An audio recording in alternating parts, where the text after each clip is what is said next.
the news of the day on the Jan 6 pipe bomber. My goodness. I'll preface this by saying that I believe Brian Cole Jr. is a patsy for one of two potential reasons. Patsies could be absolutely innocent, set up to take the fall for a crime, which I am less inclined to believe right now, or patsies can be the useful tools who either didn't know that they were being manipulated for the purposes of commission of a crime, or sort of knew but sort of got played a little too hard. I believe Brian Cole Jr., the man that they have identified as being the alleged pipe bomber, or the man who constructed the pipe bombs over a year and a half. We don't know how he constructed or made the ingredients, the black powder, but the affidavit, that evidence is coming. It's been more than 24 hours, Cash. Were we not promised additional evidence after 24 hours? Is it his My Little Pony obsession? We're going to get to that. I believe Brian Cole Jr. is a patsy, either because he was manipulated and used as a tool in this for a backup plan, or because he's outright innocent, which I would have, would be a little bit harder to defend as a theory because of what it would imply. If he's outright innocent, that means people are trying to frame an outright innocent person based on manufactured evidence or manipulated evidence. When I say that I believe he's more along the lines of a potential patsy in that he was used to potentially prepare the bombs, potentially hand them off to somebody for the purposes of placement, and he was always going to be the fall guy if anybody ever got too close to identifying the actual suspect or the actual culprit. And my view, my humble opinion, is that some investigative journalists, came a little too close. Whether or not they've identified the actual person, came a little too close to pointing the finger at the Capitol Police involvement themselves. That, like the meme goes, cue the patsy. They had to go find a patsy. Now, the question is, they had to find a patsy. The breaking news is that of that press conference last week, Janine Pirro, Pam Bondi, Kash Patel, Bongino, who was the other one? I think there were 5. I forget. Oh, there was someone else from the Capitol Police, I think, whatever. That they say this was not new evidence. This was just evidence that had always been in the file that the FBI shelved and or failed to look into adequately. The FBI is a great many things. That incompetent and that negligent is not one of them. The one thing we've known past this prologue, the FBI is the corrupt FBI under Biden's DOJ, corrupt, malicious, and relentless.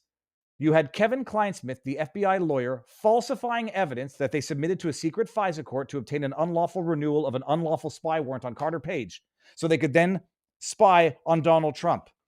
Lying about the fact that Carter Page was not a known asset to the CIA or the FBI. It was not a known asset.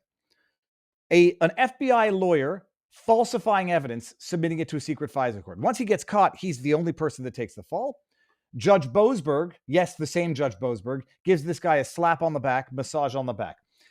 This is at the same time as the FBI agents, Peter Strzok and his paramour, Lisa Page, are planning their insurance policy or manufacturing their insurance policy in the event that Donald Trump gets elected as president. That insurance policy was a Russia collusion hoax to undermine and sabotage his first term. The FBI as an institution, and certainly the FBI as Joe Biden's DOJ FBI umbrella, was corrupt, malicious, and calculated. So do I believe that they just negligently failed to look at this evidence for the last 4 years and it was now looked at with a new eye? Between that and that evidence was always on the back burner for a plan B in the event that they ever got too close to finding the actual culprit, they would bring this out and it would be the insurance plan to having actually discovered who was actually behind planting the pipe bombs. I believe that latter theory, mine, more than what we're being told to believe, that the FBI just shelved this and didn't look into it for another 4 years. All right. The person that they found is a 30-year-old, allegedly autistic, apparently borderline nonverbal dude. I say black dude. The race has nothing to do with anything except potentially, to explain some political angle. Maybe Joe Biden didn't want to go after a black guy. Bullcrap. If this guy allegedly was disgruntled about what he thought was a stolen 2020 election and was a Trump supporter, bullshit, black, white, Jew, Latino, Hispanic, anything, Biden would have thrown that guy under the bus. And I put out a tweet saying there's only one realm of the universe in which the FBI, then FBI, knew of this guy knew of what we're being told right now were the facts, that he was angry about the election and was a Trump supporter and didn't pursue it. And that would have been because they no longer needed that angle of the story, because they no longer needed those pipe bombs to create the havoc, to interfere with the counting of the Electoral College. And so they shelved that side story, and it was more of a liability than an asset. I hope that makes sense. We're going to get back to it in a second. The story of the day today is they've arrested this 30-year-old now, allegedly autistic, allegedly disproportionately short legs. Let's see how he walks and see if it matches the gait of the person that we see in the video. Allegedly autistic, living with his parents, a DoorDash driver, yet we don't know during what period of time. That would be some relevant information for Kash Patel to put out there. When was this individual a DoorDash driver? And does it overlap with the period where we have pings of his cell phone allegedly in the vicinity of DC? Remember, the affidavit said that he had been to a restaurant in DC in the week or so, or the weeks before planting the pipe bomb. His grandmother or someone in his family said that he was a DoorDash driver. Why can Kash Patel's FBI not clarify the time frame during which he was a DoorDash driver? Why can DoorDash not confirm this? Now, it's under investigation. I appreciate that. But when you come out with the biggest criminal case in recent political history with a ass-thin affidavit and don't provide these obvious details to obvious questions, it leads to more questions, obviously. New York Post, DC pipe bomb suspect Brian Cole Jr. has secret online life, obsessing over My Little Pony. I want everyone to understand this also, by the way. Secret is a subjective editorialized term. Obsessing is an editorialized term. He has an online, interest, let's call it. We'll get into the article. It's not secret because it was online, literally. I don't know if it was secret that it was kept from his parents. He had a backpack, according to the story, with My Little Pony on it, for which he got mocked. So quite clearly, it's not secret. And not that the New York Post is a trustworthy outlet, because they quoted Viva Frei last week. This is bullshit editorializing, drafting, promoting of a narrative instead of accurately reporting on the facts. It wasn't a secret online life because he had a backpack that he got made fun of because he had an interest in My Little Pony. Obsessing, well, that's an interesting question. Do I obsess over UFC? Do I obsess over baseball cards? Do I obsess over Family Guy? Necessary? Is it necessary for me to drink my own urine? No, but I do it anyway because I like the taste. That's from Dodgeball. Is it an obsession? That's a subjective term that requires some evidence to support. But let's get to this here. The man accused of attempting to blow up both the Republican and national committees in DC on January 5th was a highly active My Little Pony fan. Does anybody have any autistic friends or family? I've got more than two. And I can tell you something, that, to the extent that this kid is in fact autistic, it is perfectly, not logical, it fits the profile of an autistic kid, young adult, to be interested in certain types of things: animation, drawing, technical things, and My Little Pony. Brian Cole was seemingly obsessed with the toys, marketed at young girls. Another editorialized thing here. I don't know who the market is for My Little Pony, but when I was a kid, we used to watch My Little Pony, Gummy Bears, DuckTales, woo, and then Gummy Bears, bouncing here and there and every. Like, was that marketed to little girls or little kids? And if it's marketed to little kids, there's might be a logical, clinical reason for which autistic adults have an interest in things that are targeting kids. Primarily because, to some extent, there's something of a childlike mentality in an autistic adult. Yada, yada, yada. He made remixes and writing fan fiction dedicated to them. His works are spread across various social media linked to Cole's email address and phone number. Oh, that doesn't sound secret, you dumbasses. That actually just sounds like someone who has an online presence. I'm not cute, I'm deadly. And this is apparently one of the drawings. One of the My Little Pony fan pictures allegedly produced by Brian Cole, Star Video Games. Okay, let me get into this here. Let's go. There's Brian Cole. Posting as I Delta Velocity. Cole apparently uploaded 87 pictures. That doesn't sound like an obsession if it's over a few years, showing various pony unicorn characters. One is depicted with the bionic leg brace and appears to favor pink or purple ponies with long, multicolored manes. In one post, Star Wars inspired says, yeah, I'm not cute, I'm dead. Like, we saw that. A Tumblr account focused on My Little Pony art, which was one of Cole's usernames, commented on the drawing, yada, yada, yada. Okay, we don't care what the comment is. The time frame is what we're going to care about here. A man who is part of My Little Pony, a subculture known as Broney. The community was in 2017. Okay. So he's online, allegedly, we're told to believe, with a Broney-esque infatuation with My Little Pony in 2017, large enough to hold conventions and experts considered followers. Let me see this here. The community was in 2017 large enough to hold annual convention and experts considered followers sincere in their fandom. I would love to know the amount of CIA and FBI assets who attend these conventions looking for people that are potential patsies. But that's my own theorizing, people. It's not like it's happened before, in the Gretchen Whitmer fednapping plot. It's not like these things have ever happened before and I'm totally crazy. The thing is, Eva, they go out and they look for these people and they use the same plan over and over again. So 2017. None of Cole's posts examined by the Post had any noticeable sexual connotations. Okay. Only fan fiction story authored by... What care about this? Apple Bloom's... I don't care to read this. A former high school classmate told the Washington Post that Cole carried a little backpack pony. A little pony backpack and was teased for it. Yeah, so it's not quite secret, is it? How did he carry his bag, by the way? Just curious. On his backpack, like 2 straps over his shoulders, or in one hand with a slight gait? The subculture of bronies was very online and unique and attracted a lot of male fans who were breaking gender norms, which attracted a lot of attention, said Dr. Daniel Chadbourne, the assistant professor of psychology who wrote the book Meet the Bronies.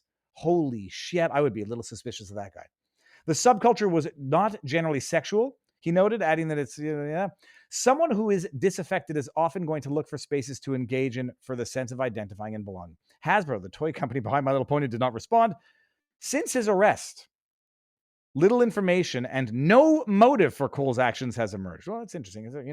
Coming out with an affidavit for the biggest bust in the history of American crime. That's, allegedly hard evidence of the corruption and negligence of the prior DOJ, FBI, and no allusion to a motive was illustrated or fleshed out in the affidavit. I think we heard something about him being interested in anarchy, which we have not yet seen any evidence of. He was reclusive apart from walking his chihuahua in his neighborhood and lived with his family. The family reported. Okay. His grandmother described him as almost autistic-like because he doesn't understand a lot of stuff, and he worked for the family bail bonds company, Brian Cole Bail Bonds. Cole wrote his interests are parkour, music, video games, mainly horror, drawing, improving myself philosophically, anime, in a profile on another Tumblr account. He also responded to a question about what makes him feel better, smashing my head on a keyboard. Let me go down here, almost down here. Names he appears to have gone by, Delta Velocity, yada, yada, yada. Under the ladder, he posted an image he made of Electro Wing. Okay, some other crap here. After 2020, just, the minor details thrown in at the end. 2017, he's online posting a bunch of brony fan work, whatever it is. After 2020, his public online activity trails off.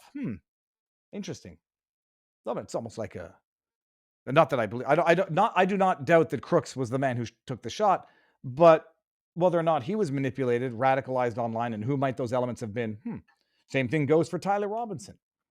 All of a sudden, he's active, and all of a sudden, he goes inactive. After 2020, his public online activity trails off. At that time, he was already putting the pipe bomb plan in action. You should probably throw in the word allegedly, New York Post, according to authorities, who say he was visiting several retailers around Northern Virginia, including Home Depot stores, Micro Center, Lowe's, Walmart, to amass materials to make his crude bombs, neither of which detonated. Cole faces charges for transporting a bomb with the intent of kill, yada, yada. So you have a dude who now the media is telling you he was into My Little Pony. Not quite the furries like Tyler Robinson, not quite the absence of a social media footprint we were told was the case with Brian Cook or Thomas Crooks. But that he's into My Little Pony, and so therefore this guy's sus. An autistic kid being into anime type stuff is not sus. It's almost par for the course. He attends these conferences in 2017, is online relatively consistently, and then 2020, poof, disappears online. I'm telling you, I don't believe it. That I believe maybe and potentially that this kid was used as a tool to carry this out, potentially groomed. We'll find out if and who was involved in grooming this kid online. And maybe it's my own confirmation bias that I already believe what I believe and I'm going to be stubbornly clinging to it. We know what happened in the Gretchen Whitmer plot. I'm going to bring this back up in a second. We know what happened in the Gretchen Whitmer plot. You had FBI agents, assets, confidential human sources who found mentally vulnerable people who were mentally vulnerable, financially vulnerable. They infiltrate their group and egg them on to kidnap Gretchen Whitmer, to build explosives to go after Gretchen Whitmer. There were more assets, agents, and CHSs involved in that plot than there were defendants. The FBI, through their agents, assets, or CHSs, confidential human sources, plant the idea, finance the execution, train them to do it, take them on drive-bys of Gretchen Whitmer's property, to the degree that 2 of them were acquitted based on the defense of entrapment. That was a Fed-napping plot. That happened in 2020. Oh, what time frame are we in with this story as well? Somebody called me crazy online. I got the nerve. Somebody said, just so you know, Viva, your idea is totally crazy here. I think it was one of the last. Here we go. So in response, I'm not trying to put the person on blast. I'm just like, this is a discussion that we have on the interwebs. Kyle Seraphin tweets out the problem with that 1 in a million scenario. Let's just go back here.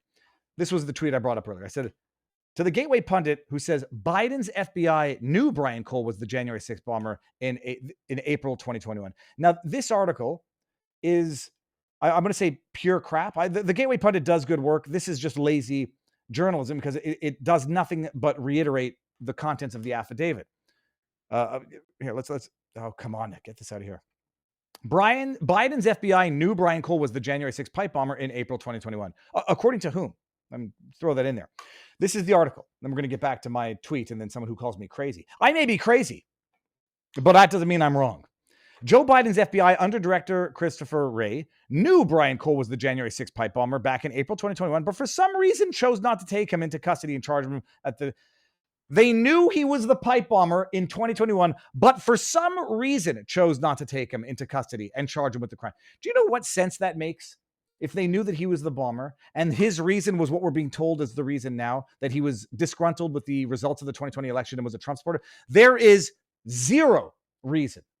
No, sorry. Only one reason for which they would not have taken him into custody. We'll get to that in a second. Brian Cole, 30, taken into custody last Thursday, charged with the whatever. Cole admitted to investigators that he planted pipe bombs at the RNC and DNC headquarters on January 5th, the night before. After nearly half a decade, the FBI appeared to crack the case in less than 1 year into the Trump administration. You can get by the tone of this, ideologically, the Gateway pundit is trying to celebrate the work of the FBI. That's fair game. FBI Director Dan Bongino said federal investigators solved the case without any new evidence. FBI identified Cole based on pings and transaction history on his credit cards, according to the affidavit. The FBI identified what this is all. Then they just go into the affidavit. They just summarize the affidavit. We won't do it now, but it was, he bought some stuff in 2019, 2020, and then planted the bomb in 2021. Guys, he was so disgruntled with an election that hadn't happened yet, he went back in time to buy the elements to prepare the bomb for when that election would go the way that he didn't like. Affidavit released by Kash Patel revealed Biden's FBI had to have known Brian Cole was the pipe bomb suspect. Provider records show the cell phone connection. Okay, so yada, yada. Cole's family said. So the bottom line is there's nothing in that article that fleshes out what Biden's FBI had to have known and chose not to arrest Cole for. Now, that was the article.